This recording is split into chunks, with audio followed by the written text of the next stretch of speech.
ఉగాది శుభాకాంక్షలు. ముందుగా ఏ కార్యక్రమంతో మొదలు పెట్టుకున్నాం నాని? ముందుగా ప్రార్థనతో ఈ యొక్క కార్యక్రమాన్ని మొదలు పెడదాం. అలాగే తెలుగు సేవా దళం ఆధ్వర్యంలో జరుగుతున్నటువంటి ఉగాది పండుగ వేడుకకు ఇచ్చేసినటువంటి ఇతర పాఠశాల నుంచి ఇచ్చినటువంటి తెలుగు ఉపాధ్యాయులకు స్వాగతం, సుస్వాగతం. శ్లోకం చెప్పడానికి మన ముందుకు రూపా వస్తుంది. ముందుగా అందరికీ శుభోదయం. శ్రీ విశ్వ వసునామ ఉగాది శుభాకాంక్షలు. శుక్లాంబరం విష్ణుం శశివర్ణం చతుర్భుజం ప్రసన్నవదనం ధ్యాయే సర్వ విఘ్నోపశాంతయే. అగజానన పద్మార్ధం గజానన మహర్నిశం అనేకదంతం భక్తానాం ఏకదంతముపాస్మహే. కరాగ్రే వసతే లక్ష్మి కరమధ్యే సరస్వతి కరములేరు గోవింద ప్రభాతే కరదర్శనం. ధన్యవాదాలు. చాలా చక్కగా చెప్పింది. వారికి ఒకసారి అభినందనలు చెల్లిద్దాం.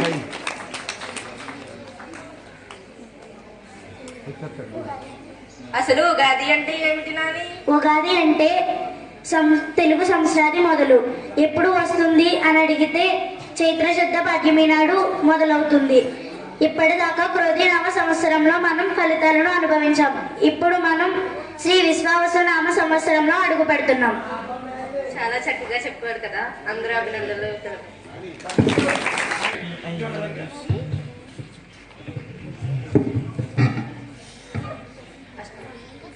నాని, అష్టవధానం అంటే ఏమిటో తెలుసా నీకు? అష్టవధానం అంటే ఏంటో నాకు కూడా తెలియదు మహా. అష్టవధానం అంటే చాలా మందికి తెలియదు కాబట్టి ఇప్పుడు మన సహోదరులు చేస్తారు. పార్వతిగా భావాంబర వీధినేలు పావన జనని సేవింతుము నిను నిరతము కావింపుము శుభములెప్పుడు కాంచన దుర్గా. శ్రీ పరమేశుడు గ్రమున శీర్షము కోసిన పిండి బొమ్మ నీ కోపము చందమామ కొన కూర్చెను విఘ్నరాజా. సంతాపము కలగకుండా భవదాసుల మమ్ము తరింపజేసి సంపదనీయుమయ్యా సభ సంతసమందగా పార్వతీసుత. మముగని పెంచిన వారుత్తములకు పల్లయ్య సరస్వతమ్మలు పుణ్యులు తమ దీవెనలును చదువుల అమకృప లేకుండా పదముల మరంబగునే. భీమనపల్లి జిల్లా పరిషత్ ఉన్నత పాఠశాల, శ్రీమతి శ్రీశిరంగు రంగనాయకమ్మ జిల్లా పరిషత్ ఉన్నత పాఠశాల ప్రాంగణంలో సరిగ్గా 8 సంవత్సరాల క్రితం ఇదే వేదిక మీద శ్రీమతి ఆకెళ్ళ బాలభాను గారు అనేటటువంటి శతావధాని గారు వచ్చి ఇక్కడ మన పిల్లలకి అష్టావధానం అంటే ఏంటో పరిచయం చేశారు. మళ్ళీ 8 సంవత్సరాల తర్వాత అష్టావధానం కాబట్టి అష్ట వసంతాల తర్వాత ఈసారి మన బడిలో చదువుతున్నటువంటి పిల్లలు ఆ ప్రక్రియను సాధన చేశారు. ఇది పిల్లల తొలి ప్రయత్నం. ఇందులో దోషాలు ఉండొచ్చు, పొరపాట్లు ఉండొచ్చు. ఎదురుగా కూర్చున్నటువంటి పెద్దలందరూ కూడా పెద్ద మనసుతో పిల్లల ఈ తొలి ప్రయత్నాన్ని అర్థం చేసుకుని మనస్ఫూర్తిగా ఆశీర్వదించాలని ప్రార్థిస్తూ తుండమునే కదంతమును తోరపు బొజ్జయు వామహస్తమున్ మెండుగ బ్రోయు గజ్జలను మెల్లని చూపులు మందహాసమున్ కొండొక గుజ్జ రూపమున కోరిన విద్యలకెల్లనొజ్జయుండెది పార్వతీ తనయవోయి గణాది పాణికు మృక్కెదన్ అమ్మ సరస్వతి పదములంటి నుతించెద మూడు సంజరన్ కమ్మ చేసేదనెల్లవేళనన్ ఇమ్ముగ నిమ్ము ఇమ్మహిని నీదు దయాగుణములుల్లసిల్లగన్ సొమ్ములు నాకు వేయనగ సూండ్రుత వాచుక వర్తనంబులన్ జననీ జనకులు గురువులు నన్ను పెంచిన పెద్దలారు నటు నందుమయ అనితర చెలిమిని పంచిన గనులవు చెలులారగొను మకైదండరువే నన్నవదానిని చేసియు మిన్నగ గౌరవము కూర్చు పృచ్ఛకులారా ఎన్నగ చూచెడు పెద్దలు నన్నను దీవించరయ్య నానుతి గొనుమా మాయని మందహాసమున మాబడి నేడడు పాలకున్నా ఆహాయన ఇంద్రజాలమున హాపటడం చుచు చేయువాడవై హాయిను గూర్చు మా గురుడా మాన్యుడ నూకల సత్యనారాయణ నాముడా కొనుమ రాగము నిండిన మానవస్సురన్ ముదమున తమ పిల్లలవని చదువును సంస్కృతియు నేర్పు సకులటు మమ్మున్ ఎదగగ చేసెడు గురువులు సదమల మూర్తులు కొసగద సాంజలునివియే. పెద్దలందరికీ నమస్కారములు.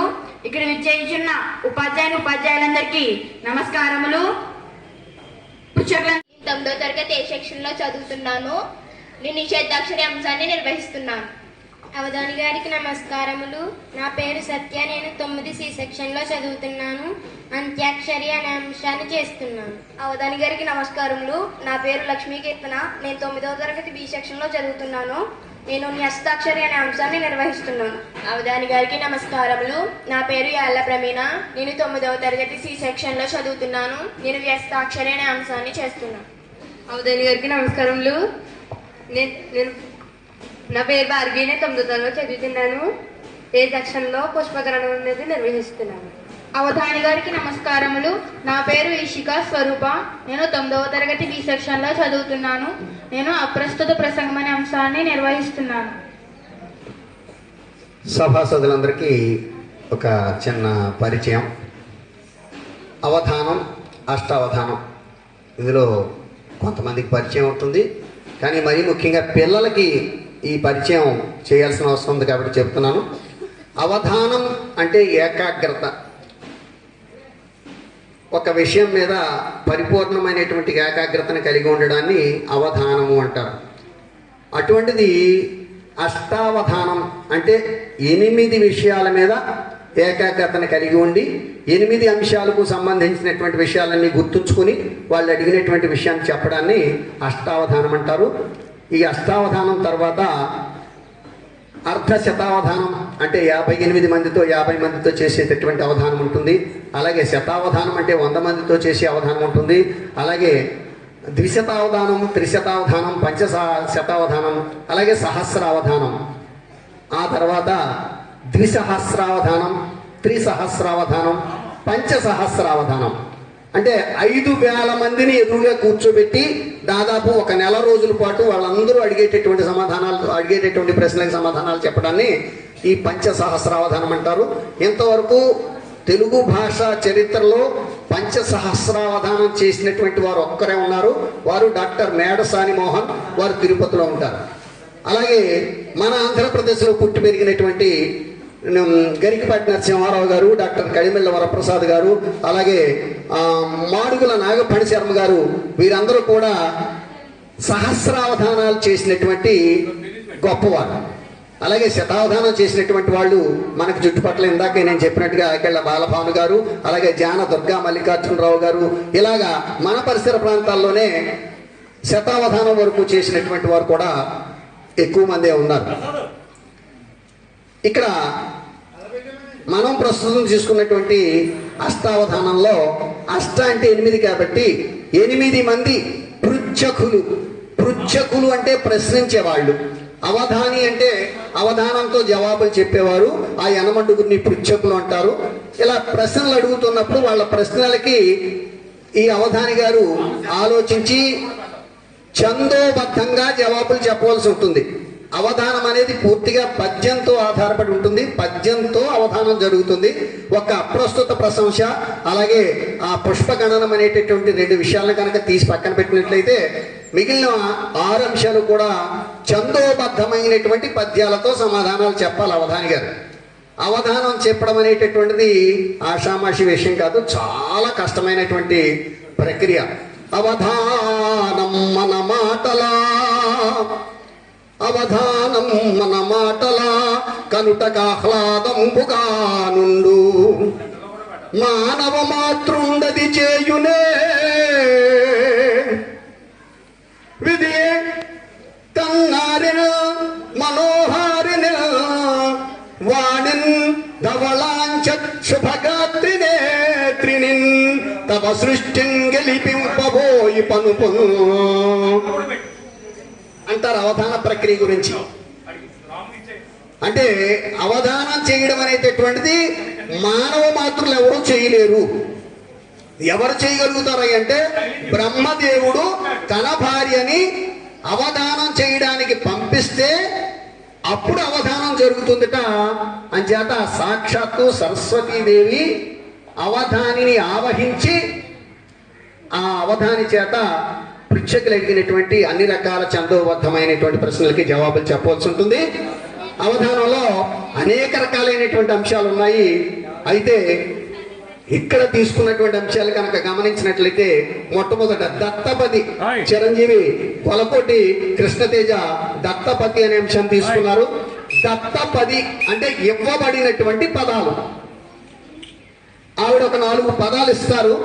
ఆ 4 పదాలని ఉపయోగిస్తూ ఆవిడ ఏ ఛందస్సులో అయితే అడుగుతారో ఆ ఛందస్సులో అవధాని పద్యం చెప్పాలి. ఆ పదాలు ఉపయోగిస్తూ పద్యం చెప్పాలి.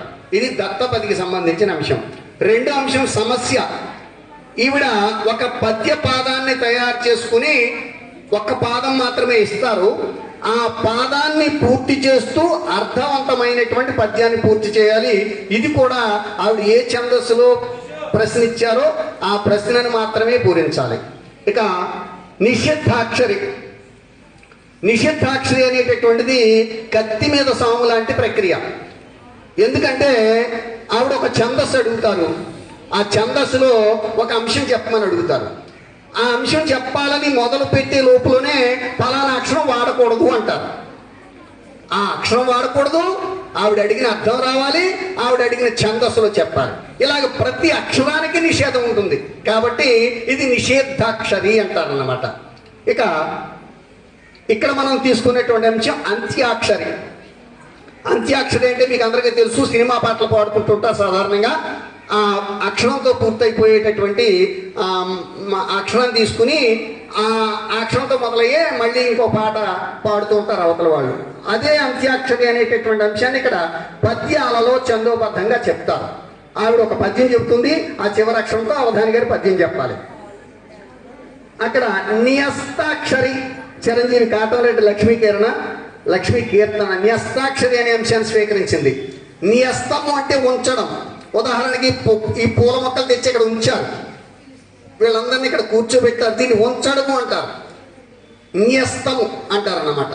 ఈ న్యస్తము అంటే ఆవిడ 4 అక్షరాలు ఇస్తారు. 4 పాదాల్లో ఫలానా చోట ఉండాలి అని చెప్తారు. ఒక అక్షరం ఒక పాదంలో ఒక చోట, 2 అక్షరం 2 పాదంలో మరో చోట, ఇలా. పైగా దానికి ఒక ఛందస్సు కూడా అడుగుతారు. ఆవిడ అడిగిన ఛందస్సులో ఆ అక్షరాన్ని ఆ పాదంలో నిలబెట్టి చెప్పడమే న్యస్తాక్షరి. ఇక చిరంజీవి యాళ్ళ ప్రమేణ వ్యస్తాక్షరి అనేటటువంటి అంశం తీసుకున్నారు. న్యస్తాక్షరి, వ్యస్తాక్షరి. వ్యస్తాక్షరి అంటే అస్తవ్యస్తంగా మాట్లాడుతున్నాం ఏంటంటూ ఉంటారు సాధారణంగా. అంటే అర్థం పర్థం లేకుండా మాట్లాడడం అనమాట. అలా వ్యస్తము అంటే విరగదీసినటువంటిది, విడగొట్టినటువంటిది. అలా ఒక పద్య పాదాన్ని ఆవిడ తీసుకుని ఆ పద్యంలో పాదంలో ఉన్నటువంటి అక్షరాలన్నీ విడగొట్టేసి వాటికి ఒక్కొక్క అక్షరం అంకే వేసుకుంటూ వెళ్ళి అప్పుడు అక్షరం పట్టుకొచ్చి అవధాని గారి చేతిలో పెడతారు. చివరిలో ఆ పద్యపాదం ఏంటో ఈవిడ మనసులోనే గుణించుకుని చెప్పాల్సినటువంటి అవసరం ఉంటుంది. ఇది వ్యస్తాక్షరి. ఇక అక్కడ పుష్పగణనం. కొంతమంది అవధానులు వారగణనం, కొంతమంది అవధానులు గంట గణనం, ఇలా రకరకాలైనటువంటి అవధానాలు చేస్తూ ఉంటారు, గణనం చేస్తూ ఉంటారు. ఇక్కడ పుష్పగణనం అనేటటువంటి అంశాన్ని స్వీకరించడం జరిగింది. పుష్పగణనం అంటే ఆవిడ దగ్గర కొన్ని పూలు ఉంటాయి. ఆ పూలు మధ్యలో 2, 3 పట్టుకొచ్చి అవధాని గారి చేతికి ఇస్తూ ఉంటారు. అవధానం పూర్తయిన తర్వాత ఆవిడ ఎన్ని పూలు అయితే ఇచ్చిందో ఈవిడ చెప్పాల్సి ఉంటుంది. అలాగే చివరిలో అప్రస్తుత ప్రసంగం. అనవసరమైన మాటలు అన్నమాట. ఈ అనవసరమైన మాటలు ఎందుకంటే ఆవిడ మాట్లాడే మాటలకు ఒక్కోసారి అర్థాలు ఉండొచ్చు, ఒకసారి అర్థాలు లేకపోవచ్చు. కానీ ఇక్కడ అవధాని యొక్క ఏకాగ్రతను చెడగొట్టడానికి ఏదో ప్రశ్న అడుగుతూ ఉంటారనమాట. ఆవిడ ఖచ్చితంగా అడుగుని అడ్డుపడుతూ ఉంటారనమాట. సైంధవుడు అని అంటూ ఉంటారు ఆ ప్రస్తుత ప్రసంగం చేసేటటువంటి వాళ్ళని. అలాగే నిషిద్ధాక్షరి, అప్రస్తుత ప్రసంగం రెండు కూడా అవధానికి చాలా ఇబ్బంది పెట్టేటటువంటి అంశాలు. మిగిలినవన్నీ కూడా ఛందస్సు మీద కొంత అవగాహన ఉంటే పద్యాలు చెప్పేచ్చు, కానీ ఆ రెండు మాత్రం చాలా క్లిష్టమైనటువంటి అంశాలు. ఏదేమైనప్పటికీ కూడా ఇక్కడ అవధానిగా కూర్చున్నటువంటి చిరంజీవి కసిరెడ్డి భవ్యశ్రీ, అలాగే దత్తపది చిరంజీవి గొల్లకోటి కృష్ణతేజ, సమస్య చిరంజీవి కుసుమ, నల్లా కుసుమ, అలాగే నిషిద్ధాక్షరి చిరంజీవి పోలిశెట్టి క్రాహితి నాగలక్ష్మి, బోలిశెట్టి భోగిశెట్టి మన్నించాలి. అలాగే ఇక్కడ అంత్యాక్షరి పత్తి సత్య, అక్కడ న్యస్తాక్షరి కాటమరెడ్డి లక్ష్మీకీర్తన, అక్కడ వ్యస్తాక్షరి యాళ్ల ప్రవీణ, పుష్పగణనం విత్తనాల భార్గవి, అప్రస్తుత ప్రసంగం ఈషికా స్వరూప పుడుపూడి. ఇక అవధాని గారు మీరు మొదటి ఆవృత్తాన్ని ప్రారంభించండి. అలాగేనండి. దత్తపతి గారు మీ యొక్క దత్తపదాలు ఏమిటో చెప్తే నేను పూరించే ప్రయత్నం చేస్తాను. పాత, పాత, మాత, మాత, నాత, నాత, ఏత, ఏత.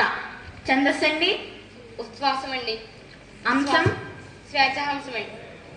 ఛందస్సు ఉత్సాహము అనేటటువంటి ఛందస్సు. ఉత్సాహము అనేటటువంటి ఛందస్సు 10వ తరగతి వరకు విద్యార్థులు కూడా పరిచయం ఉండదు. అది పై తరగతుల్లో మాత్రమే పరిచయం ఉండేటటువంటి ఛందస్సు. 7 సూర్యగణాలు, ఒక గురువు ఉంటుంది. 5వ గణం మొదటి అక్షరం యతిమైత్రి ఉంటుంది. ముందుగా కూర్చున్నటువంటి పెద్దవారు ఎవరైనా సరే ఈ అవధాని గారు చెప్పేటటువంటి పద్యాన్ని రాసుకుని ఇప్పుడు నేను చెప్పినటువంటి చందు లక్షణాలు ఉన్నాయో లేవో పరిశీలించి చూసుకోవచ్చు. మీరు ఉత్సాహ పద్యంలో మాత, పాత, పాత, మాత, మాత, నాత, నాత, ఏత. ఏత అనేటటువంటి 4 పదాలు 4 పాదాల్లో వచ్చేలాగా మీరు పద్యం చెప్పాల్సి ఉంటుంది. ఉత్సాహం అనే ఛందస్సులో చెప్పాల్సి ఉంటుంది. మొదటి పాదం చెప్పండి. అవధాని గారు, అవధానం చేసేవారికి చప్పట్లు అంటే చాలా ఇష్టమంట కదండి, మరి మీకు? నాకు చప్పట్లు కన్నా కారమట్లు కన్నా ఉప్పట్లు అంటే ఇష్టమండి. ఏవైనా అట్లు ఇష్టం. దత్తపతి గారు 1వ పాదం పూరించే ప్రయత్నం చేస్తున్నాను, చూడండి. పాత ఇంటి వద్ద తాను బండి నాపి చూడగన్, పాత ఇంటి వద్ద తాను బండి నాపి చూడగన్. పాత ఇంటి వద్ద తాను బండి నాపి చూడగన్. 7 సూర్యగణాలు, ఒక ఇంద్రగణం వచ్చింది. పాత ఇంటి వద్ద తాను 4 సూర్యగణాలు అయ్యాయి. తర్వాత 5వ గణంలో బండి అనేటటువంటి పదం ఉపయోగించారు. పాకి, బాకి, యతిమైత్రి సరిపోయింది. ఉత్సాహం ఛందస్సు కూడా సరిపోయింది. మొదటి పదం పూర్తయింది. సమస్య. దున్నకు దూడ పుట్టినది దుత్తను దెమ్మిక పాలు పిండగన్. వ్యస్తాక్షరి 16వ అక్షరం లం. దున్నకు దూడ పుట్టినది దుత్తను దెమ్మిక పాలు పిండగన్. చాలా అద్భుతమైన సమస్య ఇచ్చారండి. అయినా దున్నకు దూడ పుట్టడం ఏమిటండి? అదే కదండి సమస్య అంటే. ఎలాగైనా నేను పూరించే ప్రయత్నం చేస్తాను. నేను అవధాని గారు ఆలోచించే లోపు నేను ఒక చిన్న సమస్య పూరణం చెప్తాను. పెద్దలందరికీ చాలా మందికి తెలిసిందే. అయితే అవధాని గారు ఆలోచించుకోవాలి కాబట్టి సమస్య పూర్ణం అనేది మామూలు విషయం కాదు. అవధానికి కొంచెం సమయం పడుతుంది. ఏంటిది?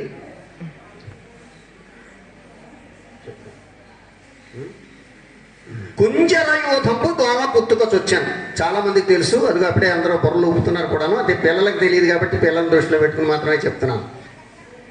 శ్రీకృష్ణదేవరాయల వారి భువన విజయంలో ఇలాగే యానమండుగురు కవులు ఉంటారు. వాళ్ళు అప్పుడప్పుడు సాహిత్య గోష్ఠులు అవి చేసుకుంటూ ఉంటారు. అటువంటి సందర్భంలో భట్టుమూర్తి అంటే రామరాజభూషణుడు, ఆయనకి భట్టుమూర్తి అనేటటువంటి పేరు కూడా ఉంది. ఆయన కుంజరయోధంబు దోమ పుట్టుకొచ్చొచ్చాను అనేటటువంటి సమస్యను ఇచ్చారన్నమాట. బాగానే ఉంది, అందరికీ చాలా ఇబ్బందికరంగా ఉంది. కుంజరయోధం అంటే ఏనుగుల సమూహము. దోమ పుట్టుకొచ్చి వచ్చానంటే దోమ గొంతుకులో ప్రవేశించింది. దోమ చూడడానికి చాలా చిన్నదిగా ఉంటుంది. ఏనుగు జంతువుల్లో చాలా పెద్ద ఆకారంతో ఉంటున్నటువంటి జంతువు. అటువంటి ఏనుగుల సమూహం వెళ్ళడం ఏమిటి, దోమ గొంతుకులు దూరడం ఏమిటి అనేటటువంటి సమస్య. సాధారణంగా పోలిక ఎవరికైనా చెప్పేటప్పుడు కూడా హస్తి మత్స్యకాంతరము అని చెప్తూ ఉంటారు. అంటే ఏనుగుకి దోమకి అసలు సంబంధం ఉండదు అని. ఇటువంటి సన్నివేశంలో సందర్భంలో అక్కడ ఉన్నటువంటి ఆ పండితులు ఎవరికి కూడా ఈ సమస్యకి పూర్ణ స్ఫురించలేదు. స్ఫురించకపోతే ఇక శ్రీకృష్ణదేవరాయలు వారి గౌరవానికి భంగం వాటిల్లేటటువంటి సమయంలో తెనాలి రామకృష్ణ గారు ఏదో ఒక కొంటి ప్రయత్నం చేస్తూ ఉంటారు. అలాగే ఆయన కూడా సభా మర్యాద కాకపోయినా చెప్పాలి కాబట్టి చెప్తున్నాను. గంజాయి తాగి తురకల సంజాతము కూడి కల్లుంజవి కొన్నావా లంజల కొడక ఎక్కడ రకుంజర యోగము దోమ పుట్టుక చొచ్చన్ అని తెనాలి రామకృష్ణ గారు ఆ పట్టుమూర్తి మీద ఉన్నటువంటి కోపంతా వెళ్ళగెక్కిస్తున్నారు. కృష్ణదేవరాయల గారికి కోపం వచ్చింది. రామకృష్ణ, సభా మర్యాద పాటించాలి. మీరు కొంటి కవులని తెలుసు కానీ మరి ఎంత కొంటి కవులని తెలియదు. మీరు ఎలాగో పూరణ ప్రారంభించారు కాబట్టి ఇదే పూరణ అర్థవంతంగా పూరించండి అని చెప్పేసి అడిగినప్పుడు, క్షమించండి రాయల వారు, తప్పనిసరిగా ఈ పూరణ నేను చేస్తున్నానని చెప్పేసి రంజన చెడి పాండవుల విభంజనులై విరటుగొల్లు పాల్పడిరకట సంజయ విధినే మందును కుంజరయోధము దోమ కుట్టుక జొచ్చను. పాండవులు ఒక సంవత్సరం అజ్ఞాతవాసం చేయవలసి వచ్చింది. ఆ అజ్ఞాతవాసం అంటే ఎవరికీ కనపడకుండా చేయాలి. ఆ సంవత్సరం పాటు పాండవులు పలానా చోట ఉన్నారని తెలిస్తే చాలు, మళ్ళీ 12 సంవత్సరాలు అరణ్యవాసం చేయాలి. కాబట్టి విధిని ఎవరు ఎదిరించలేరు. అటువంటి విధి వైపరీత్యం అటువంటిది. కాబట్టి మహాబలవంతులు, ఏనుగు సమూహం వంటి బలవంతులైనటువంటి పాండవులు ఒక దోమతో సమానమైనటువంటి, పాండవుల ముందు దోమతో సమానమైనటువంటి విరాట మహారాజు కొలువులో తలదాచుకున్నారని ఆ పూరణకి అర్థం. తెనాలి రామకృష్ణ గారు చేశారు. సభ అందరూ కర్తాళ ధ్వనులతో రామకృష్ణ గారిని అభినందించారు. మీ పూరణ అందుకోండి. అవధాని గారు, పెళ్లిని పెట్టుకుని వెళ్ళటం అంటే ఏమిటండి? పిల్లిని శంకన పెట్టుకుని వెళ్ళడం అంటే పెళ్లికి వెళుతూ పిల్లిని సంకన పెట్టుకెళ్ళారా ఏమో, మరి అవధాని గారే చెప్పారు. అవధానానికి వెళ్తే అప్రస్తుత ప్రసంగాన్ని సంకన పెట్టుకుని వెళ్తామండి. అవధానానికి వెళ్ళేటప్పుడు ఎవరినైనా కూడా తీసుకెళ్ళొచ్చు, కానీ అప్రస్తుత ప్రసంగాన్ని మాత్రం తీసుకెళ్ళకూడదు. ఏం చేతంటే ఇలాగే ప్రతి పదానికి ప్రతి మాటకి అడ్డు తగులుతూ ఉంటారు అప్రస్తుత ప్రసంగం వారు. సమస్య కాదు, నేను ఒక పాదం తొలిపాదం పూరించే ప్రయత్నం చేస్తున్నాను, చూడండి. ఎన్నడు చూలి అయ్యినదో ఎల్లరు మెచ్చడి తెల్లనావు. ఉప్పలమాల పద్యపాదం. ఎన్నడు చూలి అయ్యినదో ఎల్లరు మెచ్చడి తెల్లనావు. పాదం పూర్తవలేదు కదమ్మా? పూర్తవలేదండి, పాదం పూర్తవలేదండి. ఇంకా మీకు ఒక గురువు బాకీ ఉన్నానండి. మీకు మీ రెండవ పాదంలో పూరించి చెప్తానండి. ఉత్పలమాల పద్యపాదం తొలి పాదంలో ఒక గురువు బాకీ ఉంది. రెండో ఆవర్తంలో చెప్తారంట. నిషిద్ధాక్షరి గారు.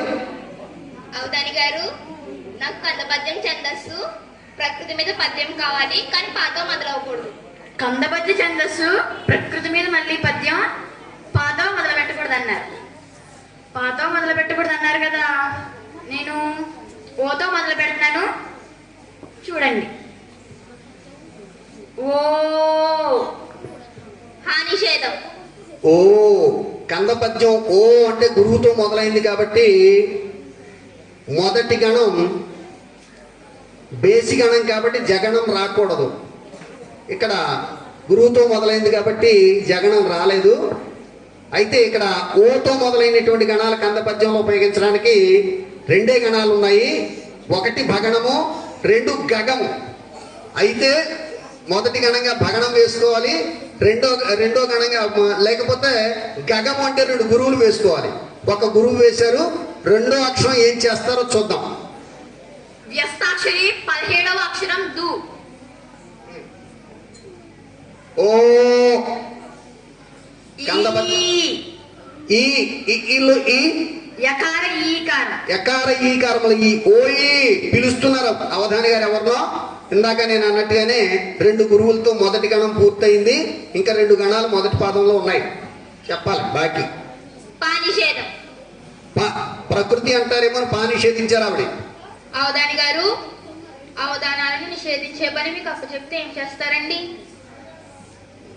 అవధానాలు నిషేధించాలా అంటే మీకు చాలా ఇబ్బందిగా ఉందా అవధానం? సరే, అవధాని గారు ఏం చెప్తారో చూద్దాం. నిషేధించే పని నాకు చెబితే అప్రస్తుత ప్రసంగాన్ని నిషేధిస్తానండి ముందు. అంటే మీకు అప్రస్తుత ప్రసంగం చాలా కోపంగా ఉందన్నమాట. సరే సరే సరే. రెండో గణం చ. చ. చాచాల్లో చ. ఓయి చ. లా నిషేధం. చల్లని అంటారేమని ఆవిడ లా నిషేధించారు. ఓయి చల్ల అంటారేమని ఆవిడ లా నిషేధించారు. చల్లని అంటారేమని ఈవిడేం చెప్తారో చూద్దాం. ఓయి చ. కకారద్వయం. కకారద్వయం. కాకి కావత్తు చక్క అవుతుంది. నా నిషేధం. చక్కని అంటారనుకుని మీరు నా నిషేధించారమ్మా. సరే చూద్దాం. గా. గా. గా. గా. గా అంటే గా అంటే రగడం అవుతుంది, తప్పు అవుతుందని ఉద్దేశంతో అడిగానమ్మా. గా. చక్కగా. ఓయి చక్కగా. ముందు గగము, తర్వాత భగణమైంది.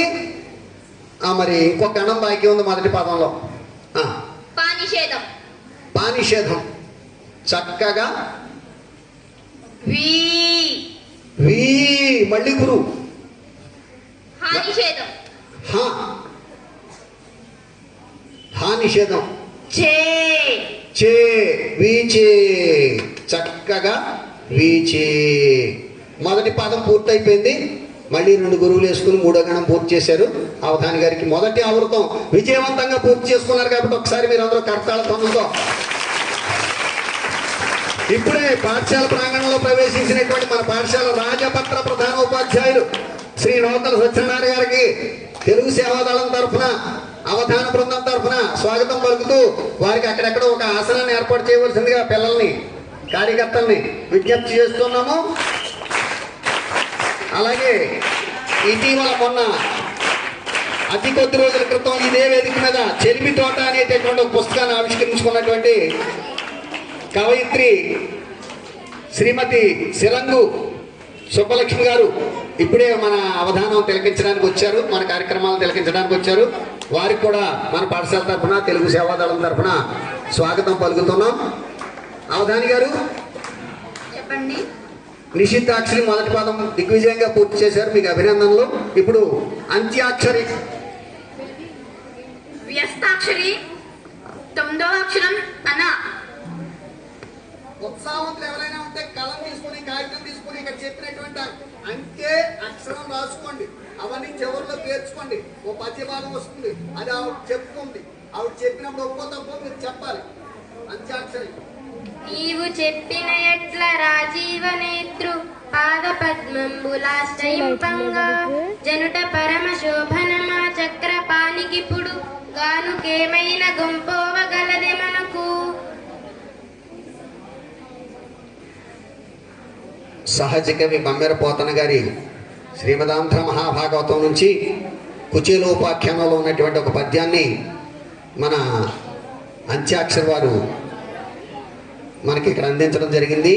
చివరి అక్షరం కగుణింతం, కకార ఉకారములతో ఆవిడ ముగించారు. అయితే ఇక్కడ కాగుణింతంలో ఏదైనా అక్షరంతో అవధాని గారు పద్యం చెప్పొచ్చు.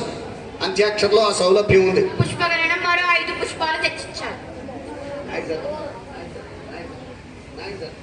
నన్ను కాతో పద్యం మొదలు పెట్టమని చెప్పారు కదా. కకారం. కడచిపోయినట్టి క్షణము తిరిగి రాజు కాలమూరకెప్పుడు గడపబోకు దీపమున్న ఎప్పుడు దిద్దుకోవల నిల్లు విలువ తెలిసి చదువు తెలుగు బిడ్డ. అంత్యాక్షరి గారు, మీరు నన్ను కాతో పద్యం మొదలు పెట్టమని చెప్పారు కదా. మొదలుపెట్టి పూర్తి చేసేసాను కూడా. మీకు అంగీకారమేనా?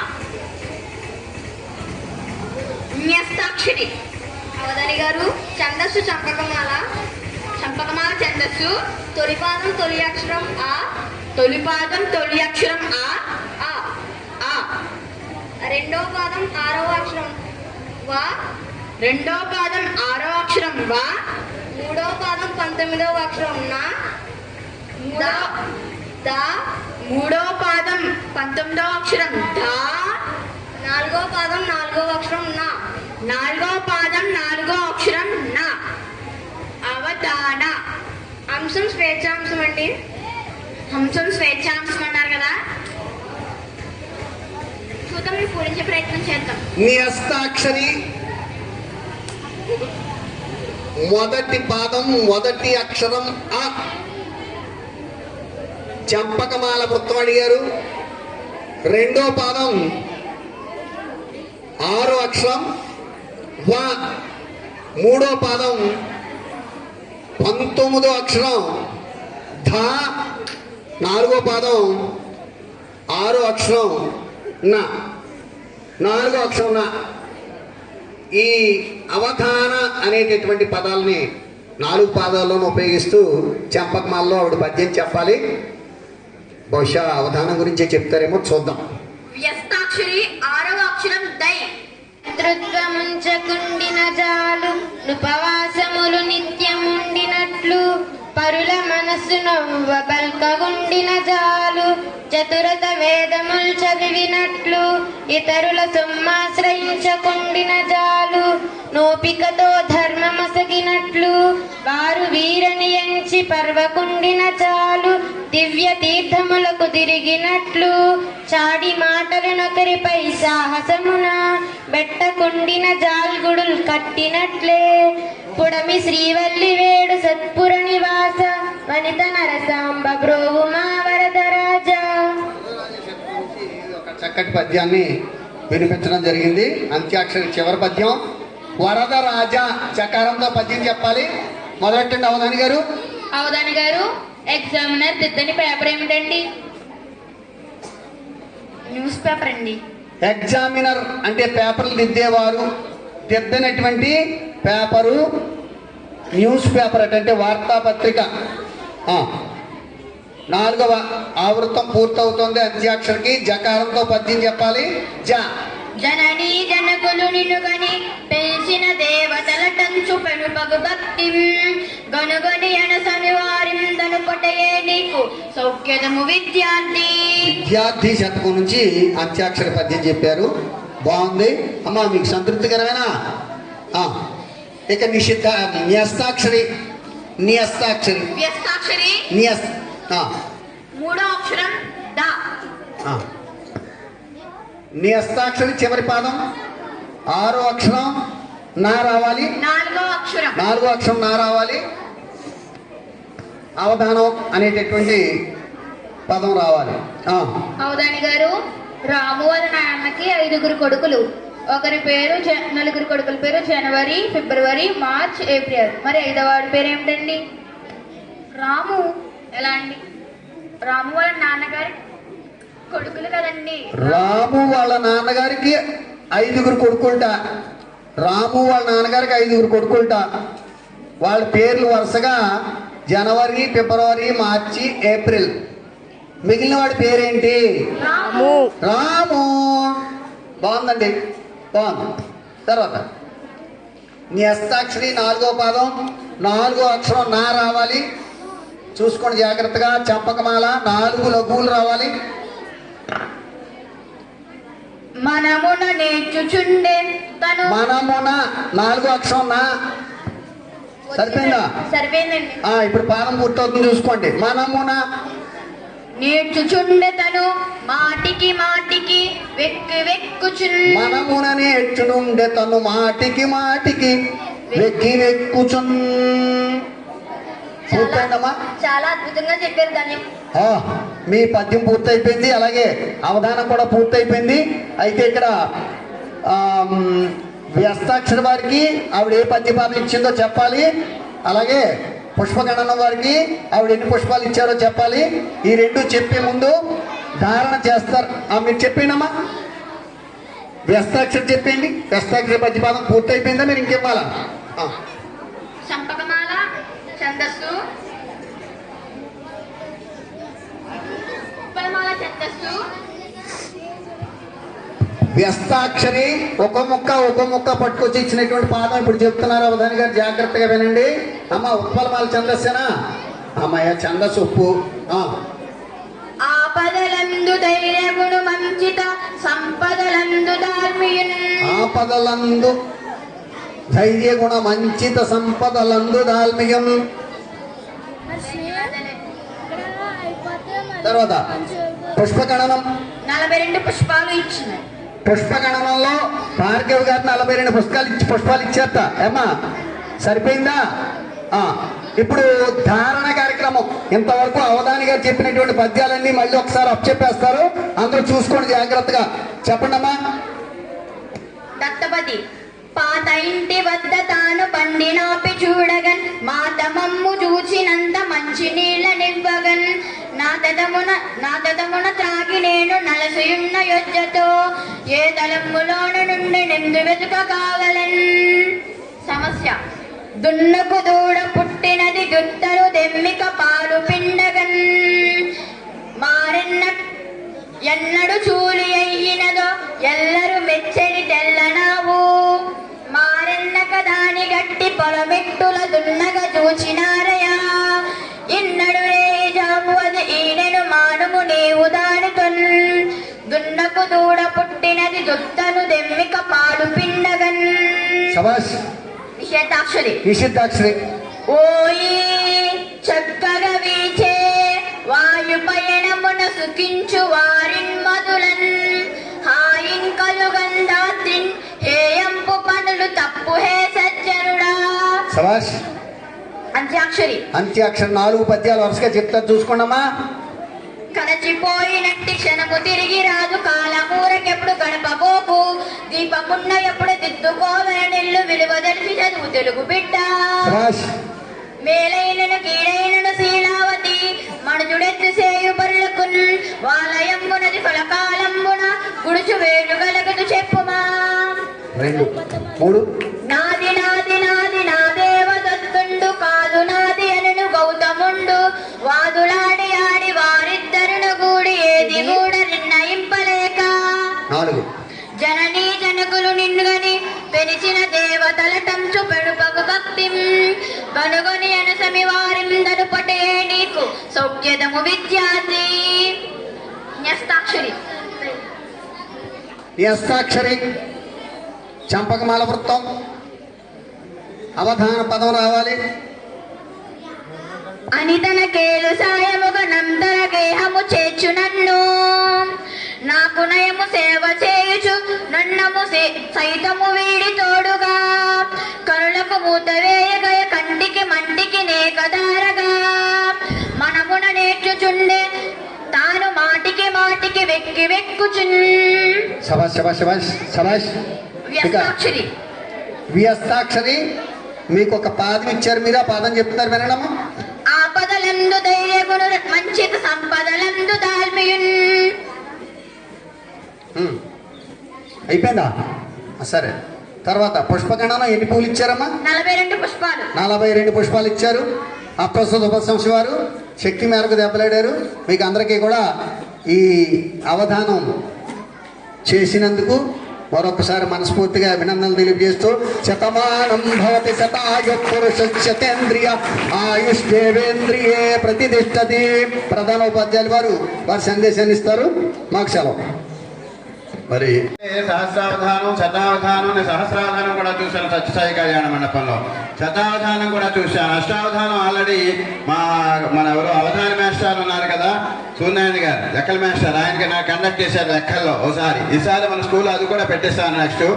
మన ఈ అవధానం అనేది మన తెలుగు మాస్టర్ నాగరాజు గారు అడగడం, ఈ రోజు చాలా సక్సెస్ అవ్వడం. మరి చిరంజీవి భవ్య మరి ధారణ అంటే గుర్తుపెట్టుకునేదాన్ని ధారణ అంటారు, సైకాలజీలో చెప్తారు ట్రైనింగ్లో.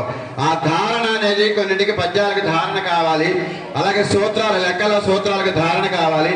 అవి వచ్చాక ఎలా అవగాహన చేసుకోవడం తర్వాత, ముందు ధారణ కావాలి. నిజంగా మరి అవధానం అనే ఆ పిల్ల మేము ఫస్ట్ చూసినప్పుడు సక్సెస్ అవుతుందా గుర్తుపెట్టుకుంటుందా అంటే భవ్య చక్కగా అన్నీ కూడా ధారణ చేసింది. మన బులుసు అప్పన్న అనే ఒక అమ్మాయి చేస్తూ ఉంటుంది ఆవిడ. ఇవాళ అలాగే చదువులో అలాగే తెలుగు ఇది ఎలాగా ఉంటుంది చదువు అనేది, మంచి ఇంజనీర్ డాక్టర్ అవుతూ ఇలాంటి అవధానాలు చేయాలా పిల్ల చక్కగా సంతోషంగా. దానికి స్ఫూర్తి నాగరాజు గారిగా చెప్పుకోవాలి మనం అందరం కూడా. ఇక ఆయనకి ఎప్పుడు కూడా రుణపడి ఉన్నాం మన అందరం కూడా. ఈ విధమైనటువంటి తర్వాత పృచ్ఛకులు, వీళ్ళంతా పృచ్ఛకులు అంటారు. వీళ్ళందరూ కూడా చక్కటి ప్రశ్నలు ఇస్తూ హాస్యంలో ఎవరమ్మా హాస్యం ఇచ్చేవారు ఎవరు దీంట్లో అప్రస్తుతం మాట ఇవి ఇచ్చడం జరిగింది.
కలుగు తిథి వారం నక్షత్రం యోగం కర్ణములు 5 భాగములు కలయిక పంచాంగము. తిథులు అనగా 15 తిథులు ఉంటాయి. పద్యమి విద్య తదియ మొదలైన తిథులు 15 ఉంటాయి. వారము అనగా 7 రోజులు. ఆదివారం సోమవారం మంగళవారం మొదలైన 7 రోజులు ఉంటాయి. నక్షత్రములు అనగా 27 నక్షత్రములు. అశ్విని భరణి కృతిక రోహిణి మొదలైన 27 నక్షత్రములు ఉంటాయి. కర్ణములు అనగా 11 కర్ణములు ఉంటాయి. భవ బాలవ కౌలవ తైతుల మొదలైన కర్ణములు 11 ఉంటాయి. యోగములు అనగా 27. ఆయుష్మాన్ సౌభాగ్య మొదలైన యోగములు ఉంటాయి. వీటి పూర్తి వివరాలు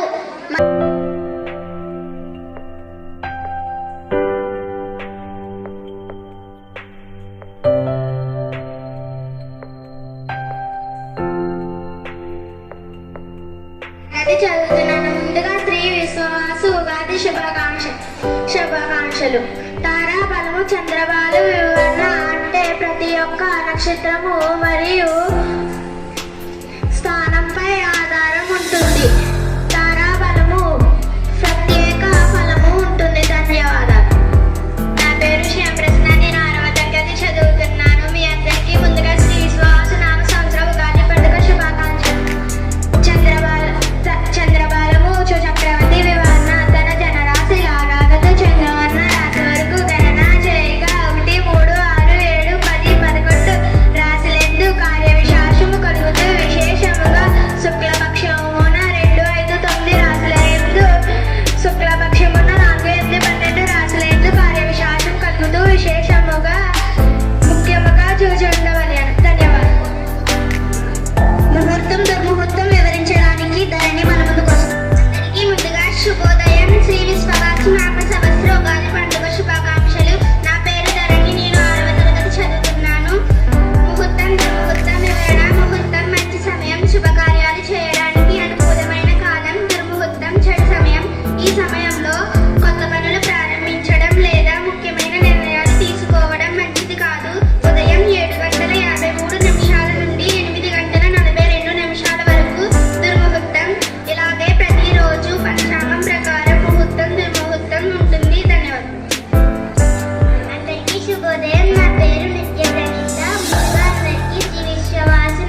1:22 నుండి 3:23 వరకు ఉంటుంది. పంచాంగం ప్రకారం ఈ సమయాలను అనుసరించి ముఖ్యమైన కార్యాలు చేయడం మంచిది కాదు.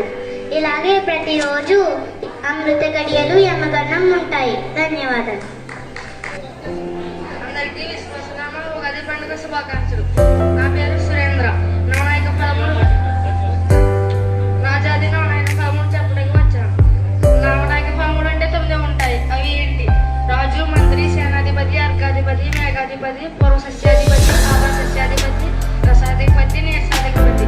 రాజు మంత్రి అవ్వడం వలన పాలకులకు పరస్పర విరోధము, నా పృష్ఠపదులకు ప్రభువులకు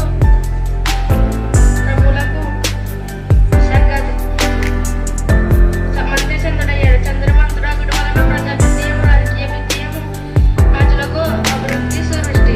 సేనాధిపతి రవి అయ్యాడు. రవి అవడం వల్ల రాజులకు అన్నింటి యుద్ధములు అనగా ప్రపంచ దేశములందు అన్నింటి యుద్ధములు ఉండును. అర్ఘాధిపతి రవి అయ్యాడు. రవి అవడం వలన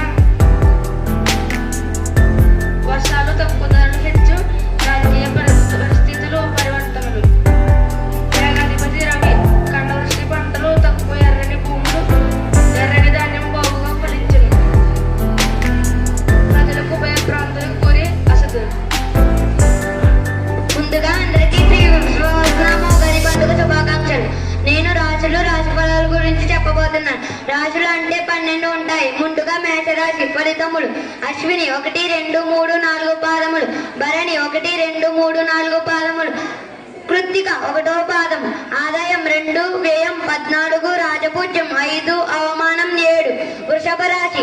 ఫలితములు: కృత్తిక 2, 3, 4 పాదములు, రోహిణి 1, 2, 3, 4 పాదములు, మృగశిర 1, 2 పాదములు. ఆదాయం 11, వ్యయం 5, రాజపూజ్యం 1, అవమానం 3. మిథున రాశి. ఫలితములు: మృగశిర 3, 4 పాదములు, ఆరుద్ర 1, 2, 3, 4 పాదములు, పునర్వసు 1, 2, 3 పాదములు. ఆదాయం 14, వ్యయం 2, రాజపూజ్యం 4, అవమానం 3. కర్కాటక రాశి. ఫలితములు: పునర్వసు 4వ పాదం, పుష్యమి 1, 2, 3, 4 పాదములు, ఆశ్లేష 1, 2